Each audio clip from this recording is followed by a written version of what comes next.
Over the next couple of weeks, we're going to be taking a look at a series of lessons based upon the great old song, Let the Beauty of Jesus Be Seen in Me. But in what ways can Jesus be described as beautiful? Well, interestingly, the scriptures discuss the topic from two different perspectives. On the one hand, there are passages like Isaiah 4 and verse 2, which describe his beauty. In that day, the branch of the Lord shall be beautiful and glorious. But then on the other hand, Isaiah 53 and verse 2 states, he has no form or comeliness, and when we see him, there is no beauty that we should desire him.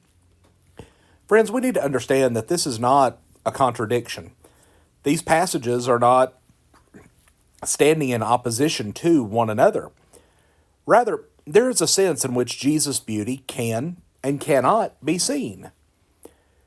We need to recognize the fact that the beauty of Jesus is not seen physically. His appearance was no different than the average Jewish man of his day. He was not tall and handsome like Saul in 1 Samuel 9, 2 and 3. He was not born into a royal family and was not wealthy. Jesus did not represent the things that were important to men in his day. He had no interest in the social prestige of others, but he valued characteristics like meekness and humility, which were despised in the eyes of men.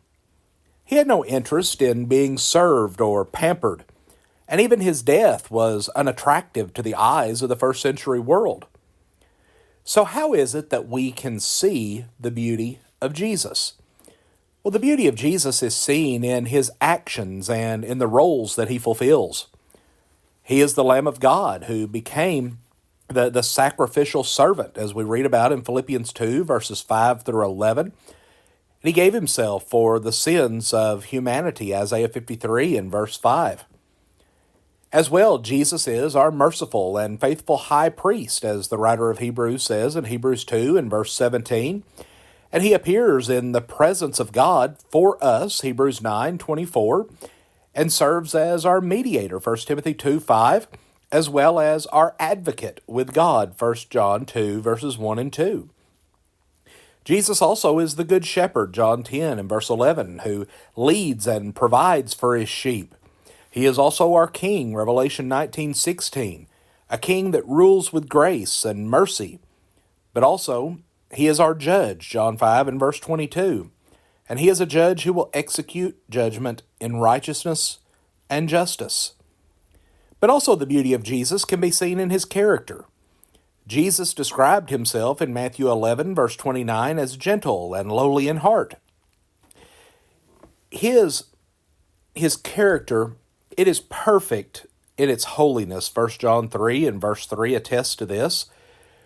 We see that he is compassionate. He is faithful. And in him we find perfect expressions of faithfulness and grace, love, humility, and mercy. Jesus always did that which was pleasing to God.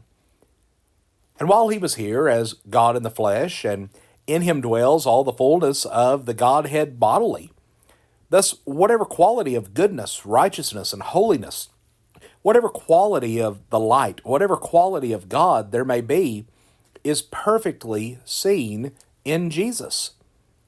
We also see the beauty of Jesus in his accomplishments. He did for us what we were unable to do for ourselves. He redeemed us from the bondage of sin and death. He was tempted in all points, yet without sin. Jesus won the victory over temptation and thus is able to aid us in our pursuit of the same. He arose victorious over Satan and over sin and death. He destroyed the works of the devil. Yes, friends, Jesus lived a perfect life. He fulfilled his Father's will and has provided for us a perfect example of how we can live a life that's pleasing to God. No, friends, the beauty of Jesus is not seen physically, but his beauty is seen spiritually. And our goal should be the reflection of his beauty in our own lives. Paul wrote that we must adorn the doctrine, Titus 2 and verse 10, which is to clothe ourselves with it, to be covered in the teaching and the example of Jesus. And in doing so, it will enable us to live a beautiful life, a life that embodies and exemplifies the teachings and the examples that are set forth in the New Testament. And so truly, our desire should be to let the beauty of Jesus be seen in us. Friends, we thank you for joining us for our program today, and may God bless you with a wonderful day.